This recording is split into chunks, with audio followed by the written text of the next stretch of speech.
How's it going? I'm here at the Escape Shop today, and I want to walk you through how to texture panels, climbing wall panels for you. So, a couple things. I'm gonna kind of walk you through the whole process. So, first off, the list of things you're gonna need is you're gonna need quite a lot of things when you're texturing panels. So, starting off, you definitely need the proper PPE. So, some sort of respiratory, the proper PPE for respiratory, the proper eye PPE, and then I always like to wear nitrile gloves, so that's definitely really recommended. Just make sure you've got the proper PPE whenever you are working with these chemicals, especially liquid chemicals, and when you're going to be texturing your wall. So that's super important. A couple of the important things we're really going to need for today, speaking of texturing, is for all this stuff for the texturing is, again, proper PPE. We need a scale, and we need a pretty good scale, something that you're going to be able to measure and get down to maybe the gram level on it. We need a roller, so we recommend a 1/2-inch snap roller, and really the best bet is going to be something that isn't going to like kind of wick off there, so something that's nice and isn't going to lose a bunch of the fuzz on it when you're rolling it. You're also going to need a measuring cup that you can throw away, or a cup that you can throw away. You're going to get epoxy, and the epoxy's not going to come out, so we just have these Coca-Cola cups that we really like. You definitely need something to stir it with, so that's going to be super important because the texture's already in there. The texture tends to settle in there, and you really need to mix it up to make sure that it's dispersed over your climbing wall. So you definitely need something to mix it with. We have these little small 6-inch mixers. You can use, go to your local hardware store, pick up something that you can throw in a drill, and that's going to be super important for you. Of course, we need our texture. So we're using the Escape Climbing Wall Texture. So it's a 2-part texture. The air is already in there, so you're already kind of ready to go. And then what I like to do, so I'm just going to set the stage here and show you how I like to texture panels and how we like to do it here at the shop. So I'm going to set all my stuff aside. And you can see I already have my layer down. So you want something, this is just a painter's tarp. You want something that you're not afraid to have some drips on. It's going to be really hard to get this out of any carpet or any wood surfaces if you're doing it over that. So make sure to put something down so when or if this paint drips on it off the panels, you are going to be okay with tossing it. Something really important when you're doing this is you want all your panels to be laying flat. You don't want to put your panels up and then texture afterwards.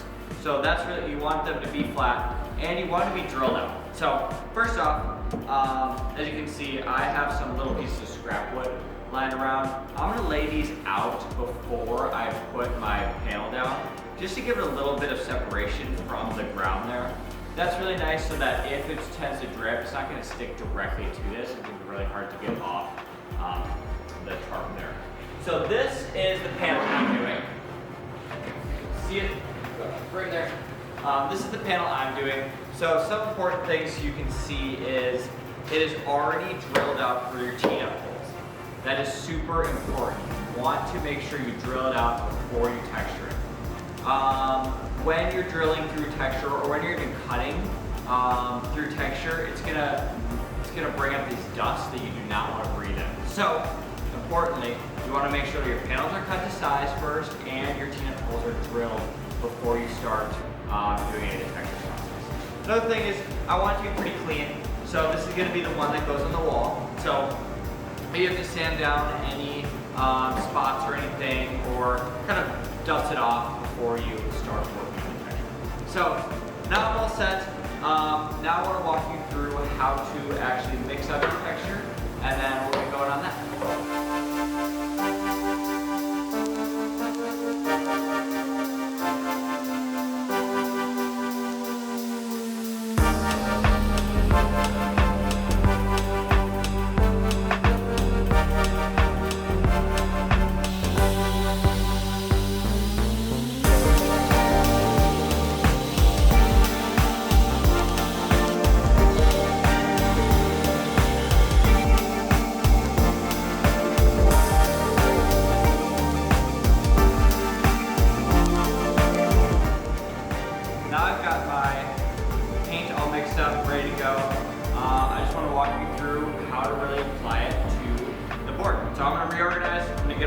out of here. I'm gonna get the board on here and then we can walk you through.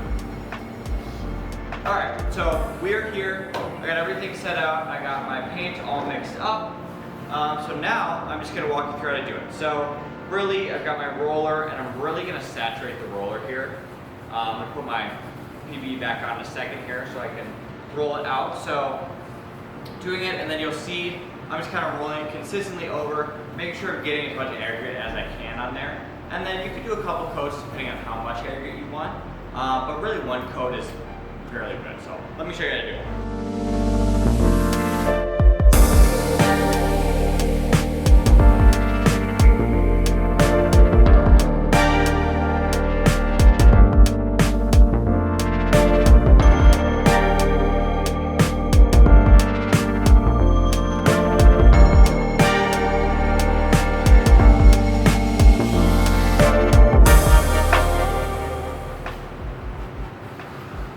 Nice, so once I have my first coat on here, it's looking pretty good. The aggregate level is very nice across the whole thing.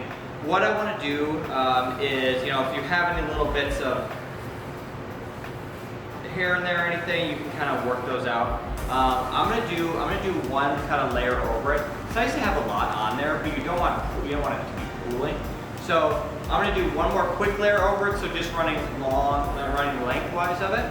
Then I'm going to dry my paint roller out as much as possible, just kind of squeegee it out of there, and do one more roller over the top. That'll help take away some of that shine. So I'll do that quick.